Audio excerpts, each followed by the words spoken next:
ma'ani. Kalau dalam bahasa Inggeris kita panggil ini derive daripada sifat ma'ani, derivation ini from sifat ini ma'ani. Jadi dia adalah sesuatu yang dihasil daripada sifat ma'ani. Ini maksudnya kita nisbahkan sifat ma'ani kepada Allah, maka kita mendapatkan sifat ma'nawiyah.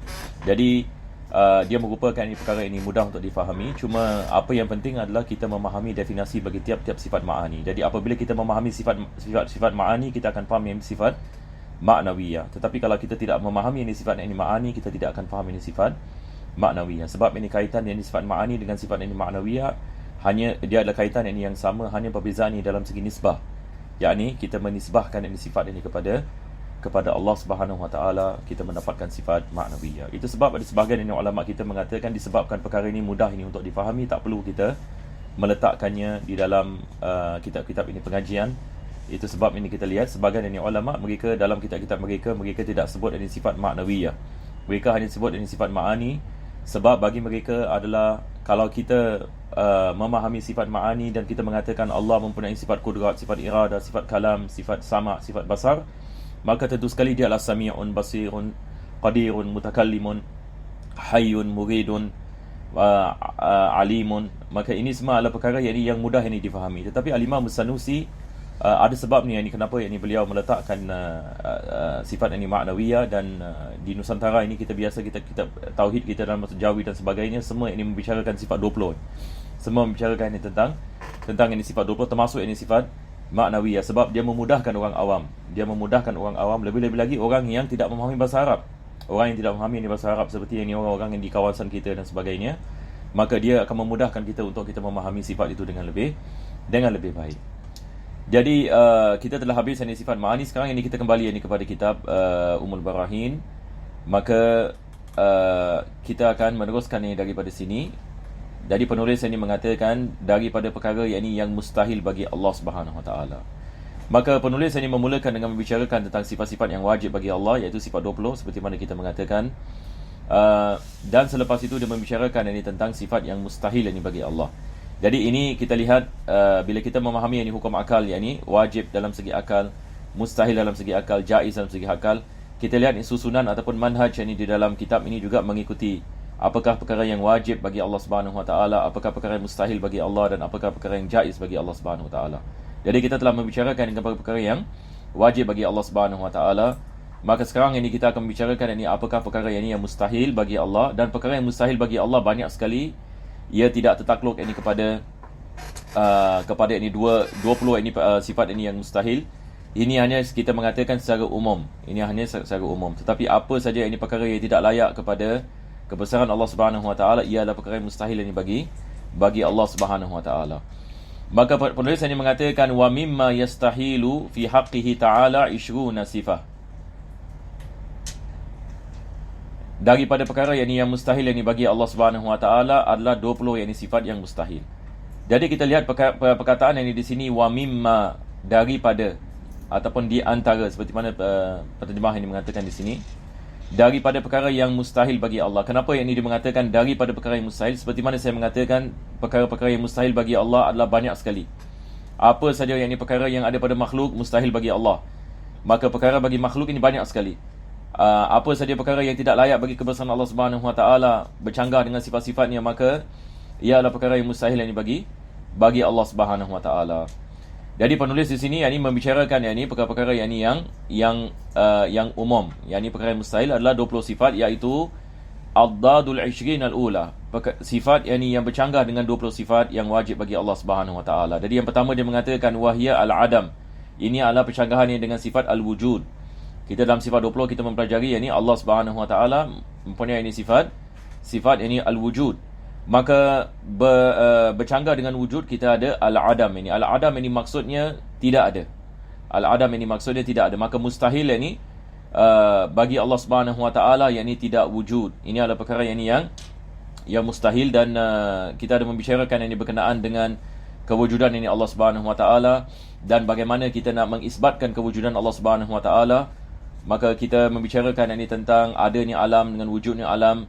Dan wujudnya alam ada permulaan baginya. Maka tiap-tiap perkara yang ada permulaan baginya mesti ada pencipta baginya.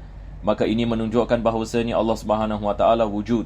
Dengan terperinci berkenaan dengan dalil kewujudan Allah Subhanahu Wa Taala, nanti kita akan membicarakan insya-Allah. Penulis ini dia akan mengkhususkan sesuatu bab yang khusus ini bagi membicarakan tentang burhan wujudillah, tentang apa kita mengatakan dalil ataupun dalil yang bagi wujudnya Allah Subhanahu Wa Taala dalam segi naqli dan juga dalam segi akli, dalam segi naqli daripada Quran dengan sunnah, dan juga dalam segi dalilnya ni yang diasaskan ini dengan ini akal, ini fikiran.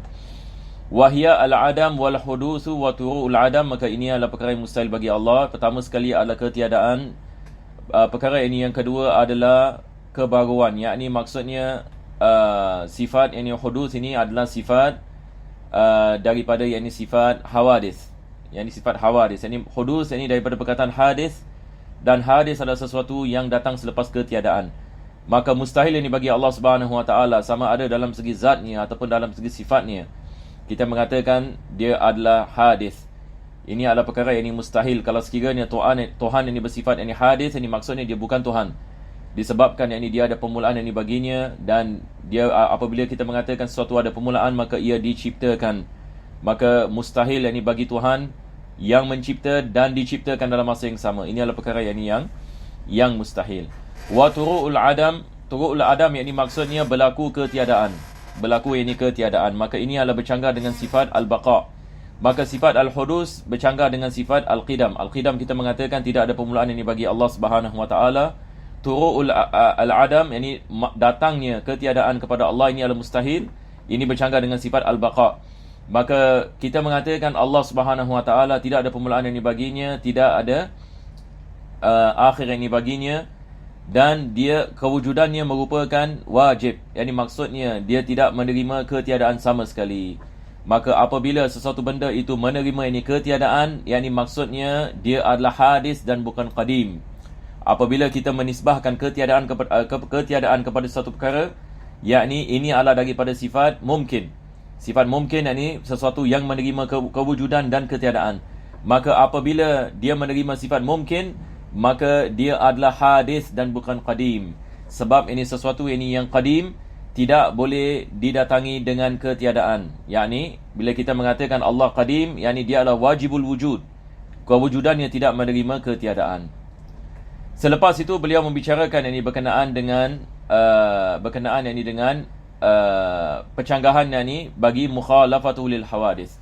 Kita di dalam sifat 20 pertama sekali kita membicarakan tentang sifat al-wujud. Maka percanggahan dengan sifat al-wujud dia adalah ketiadaan, al-adam. Percanggahan yang dibagi sifat qidam dia adalah al-hudus, yakni ada permulaan. Percanggahan yang dibagi sifat qidam dia adalah adanya ketiadaan, seperti mana kita mengatakan semua sifat yang mustahil. Selepas itu kita ada yang keempat. Ini adalah daripada sifat yang salbiyah, mukhalafatul lil hawadis. Yakni apa yang bercanggah dengan mukhalafatul lil hawadis adalah mumasalatul lil hawadis. Ini kita lihat di sini penulis ini mengatakan mumasalah ini dia adalah percanggahan dengan perkataan mukhalafah. Bila kita mengatakan mukhalafah, ini maksudnya Allah tidak sama. Tetapi mumasalah, apabila kita mengatakan yakni mumasalah, dia maksudnya adalah dia bersamaan.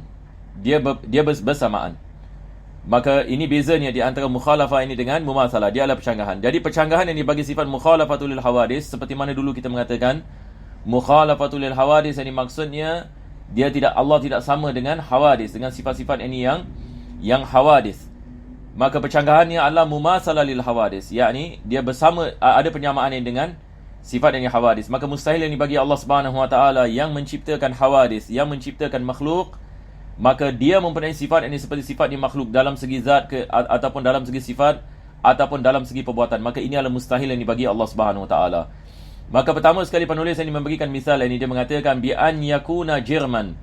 Sebagai misal, kalau ada orang ini mengatakan ini misalan Allah Subhanahu Wa Taala merupakan jirm. Jirm ini dia adalah seperti badan, seperti sesuatu yang diisi, sesuatu isi. Maka kita ini semua dirangkumi yang ini oleh isi. Kita dirangkumi yang ini oleh isi. Apa saja yang kita lihat di sini, kalau dalam bahasa Inggeris kita panggil matter. All of us ini consist of matter. Betul ke tidak? Yang ini matter dalam segi atom, dalam segi molekul.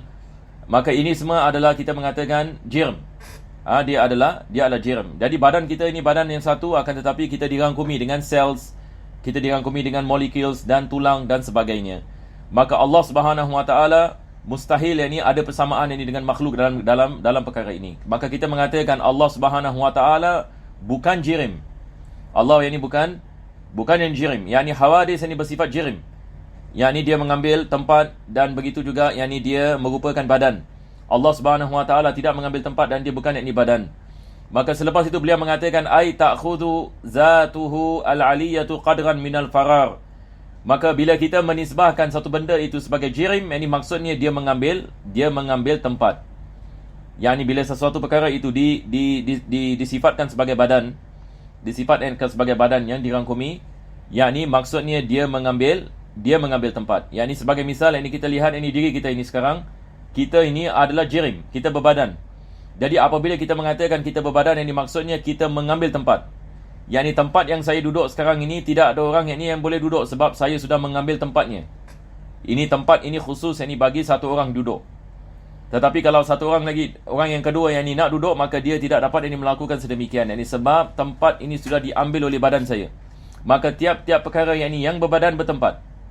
Tiap-tiap ini perkara yang berbadan bertempat, dan tiap-tiap perkara yang bertempat ini mengambil ini space, ataupun ya kita mengatakan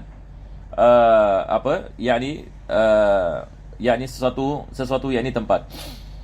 Ta'khudhu zatuhu al-'aliyya qadran minal faraq. Maka ini mustahil bagi Allah Subhanahu Wa Taala untuk kita bayangkan ini Allah na'udzubillah min zalik ini sebagai badan yang mengambil tempat. Apa sebabnya? Ini semua adalah daripada sifat ini hawadis, dan Allah mengatakan dalam Al-Quran, laisa kamitslihi syai'un wa huwas samiul basir. Tidak ada sesuatu yang seperti Allah Subhanahu Wa Taala. Maka wajib kita menafikan segala sifat yang ada pada hawadis, wajib kita menafikan pada Allah Subhanahu Wa Taala. Jadi ini adalah perkara yang pertama. Selepas itu penulis mengatakan au yakuna aradan yaqumu bil jirmi, ataupun Allah Subhanahu Wa Taala disifatkan sebagai sesuatu sifat yang berdiri pada badan. Sesuatu sifat yang berdiri pada badan. Apa maksudnya di sini? Sekarang kita balik kepada hawadis. Dan saya akan memberikan misal manusia. Maka kita mengatakan Allah tidak sama dengan hawadis, tidak sama dengan manusia dan sebagainya. Kita apabila kembali kepada manusia, kita mengatakan manusia ini berbadan. Kita dirangkumi dan kita mengambil tempat. Seperti mana kita mengatakan mengambil tempat, dan dalam masa yang sama, manusia ini dia merupakan badan dan sifat. Badan dan sifat. Apa beza di antara badan dan sifat? Sekarang badan saya ini dia adalah apa kita mengatakan essence ataupun kita mengatakan berbadan, kita mengatakan ini sesuatu yang mengambil tempat. Dan sifat yang ada pada badan ini seperti apa? Seperti warna kulit. Warna kulit kita merupakan sesuatu sifat. Ini dalam segi bahasa, dalam segi istilah ilmu tauhid, kita mengatakan arat. Kita ada perbezaan di antara jauhar dengan arat. Jadi kita lihat kepada badan kita. Badan kita ini adalah jauhar. Kalau dalam bahasa Inggeris kita panggilnya substance. Badan kita ini adalah sesuatu badan yang mengambil tempat, maka ia merupakan satu substance. Satu substance. Maka sifat yang ada pada badan ini dia dinamakan sebagai arat. Jadi kita ada jauhar dan kita ada arat. Jauhar ini dia adalah ibarat badan satu makhluk. Arat adalah sifat bagi badan tersebut. Jadi sebagai misal, badan saya ini jauhar. Maka warna kulit saya adalah arat. Warna kulit saya. Begitu juga dengan tinggi saya, ketinggian saya, dia adalah arat. Kenapa kita mengatakan beza di antara jauhar ini dengan arat? Arat ini dia tidak boleh wujud di luar. Arat ini dia tidak boleh wujud di luar. Kewujudannya ada pada zat. Kewujudannya ini ada pada badan. Betul ke tidak? Sekarang misalan warna kulit saya tidak boleh mengeluarkan warna kulit saya. Warna kulit saya ini tidak wujud di luar. Warna kulit saya ini ada pada badan saya. Sebab ini warna sesuatu benda dia dikirakan sebagai arat. Begitu juga dengan ketinggian saya. Adakah dibolehkan saya mengeluarkan ketinggian saya? Tidak dibolehkan. Maka ketinggian saya ini dia berada pada badan saya. Ini beza di antara jauhar dengan arat. Allah Subhanahu Wa Taala dia bukan jauhar Seperti mana tadi kita menafikan dia bukan jirim, dia bukan badan. Dalam masa yang sama kita menafikan arat bagi Allah Subhanahu Wa Taala. Yani arat adalah sifat yang ada pada makhluk. Sifat ini yang ada pada makhluk. Ini dalam segi warna, misalan kalau kita nak memberikan sifat ini kepada manusia, misalan kita membicarakan tentang warna kulitnya, kita membicarakan tentang ketinggiannya, kita membicarakan yakni tentang betapa besar ini badannya. Ini semua ada kita mengatakan arat, yakni sifat yang ada pada badan. Maka wajib kita menafikan jauhar bagi Allah, wajib kita menafikan arat bagi Allah Subhanahu Wa Taala, iaitu kita mengatakan Allah ini bukan jauhar, yakni maksudnya dia tidak dirangkumi yakni oleh badan, dan dia bukan yakni arat, yakni maksudnya dia tidak bersifat dengan sifat yakni makhluk yang ada yakni pada badan. Jadi di sini penulis ini mengatakan yakni Allah Subhanahu Wa Taala mustahil ini baginya an yakuna aradan yaqumu bil jirmi. Mustahil ini bagi Allah Subhanahu Wa Taala kalau dia dinisbahkan sebagai arat yang ada yakni pada badan jirim. Jirim tadi kita mengatakan mustahil bagi Allah Subhanahu Wa Taala. Ini adalah bebadan. Maka mustahil yakni bagi Allah menjadi satu jirim ataupun sifat yang ada pada jirim. Jadi ada dua perkara ini di sini. Sama ada kita mengatakan jirim ataupun sifat ini pada jirim. Ini sifat ini pada badan ini makhluk. Au yakuna fi jihatin lil jirmi. Mustahil yang bagi Allah Subhanahu Wa Taala dinisbahkan dengan arah. Apakah yang dimaksudkan ini dengan arah ini di sini? Arah ini maksudnya sama ada kita mengatakan, satu orang mengatakan Allah di atas ataupun Allah di bawah, Allah di kanan dan di kiri. Apabila kita menisbahkan arah ini kepada sesuatu, maksudnya benda tersebut adalah berbadan dan mengambil tempat. Benda tersebut adalah berbadan dan mengambil tempat. Apabila ini dia mengambil tempat, maka dia berarah. Jadi kita lihat ini semua adalah kait mengait. Semua adalah kait mengait. Pertama sekali adalah daripada sifat ini hawadis, dia berbadan. Ini perkara yang pertama. Dan dia berbadan dan dia mempunyai arat. Sifat ini bagi badan tersebut. Dan apabila dia berbadan, maka dia mengambil tempat. Dia mengambil ini tempat. Maka bila dia mengambil tempat, dia disebelungi dengan arah. Sama ada kita mengatakan tempatnya adalah atas ataupun bawah ataupun kanan ataupun kiri ataupun depan ataupun belakang. Itu sebab Al-Imam Tahawi dalam akidah ini Tahawiyah ini dia mengatakan mustahil yang bagi Allah Subhanahu Wa Taala antahwil al-jihatu sit, yakni dirangkumi dengan 6 arah, iaitu depan, belakang, kanan, kiri, atas ini dan bawah. Kasairil mubtada'at, seperti selain penciptaan-penciptaan Allah Subhanahu Wa Taala. Maka mustahil yang bagi Allah Subhanahu Wa Taala dinisbahkan ini kepada tempat, dinisbahkan ini kepada arah. Maka tiap-tiap perkara yang berbadan bertempat dan tiap-tiap perkara yang bertempat ini berarah. Jadi apabila seseorang itu mengatakan Allah itu berarah, yakni dengan tidak langsung ini kita mengatakan ini akan menyebabkan natijah pada akhirnya membawa yang ini kepada tempat bagi Allah dan badan yang ini bagi Allah Subhanahu Wa Taala. Maka ini adalah perkara yang tentu sekali ini perkara yang bahaya dalam akidah kita, dan dia bercanggah yang ini dengan ayat-ayat Al-Quranul Karim yang membicarakan yakni Allah tidak ada persamaan ini dengan makhluk. Apabila kita menyamakan Allah dengan makhluk, maka kita bercanggah dengan Al-Quranul Karim. Dan apabila kita bercanggah dengan Al-Quranul Karim dalam masalah ini akidah, maka dia akan merosakkan akidah kita. Dan apabila akidah kita rosak, maka amalan kita juga akan menjadi rosak. Itu sebab ini perkara yang paling penting sekali bagi kita untuk kita mempelajari lebih-lebih lagi ini pada zaman yang kita tinggal hari ini, yang mana banyak umat Islam ini terjebak dalam fahaman ini tajsim. Fahaman yang berfahaman bahawasanya Allah itu bertempat dan tempatnya Allah Subhanahu Wa Taala ini di atas ini dan sebagainya.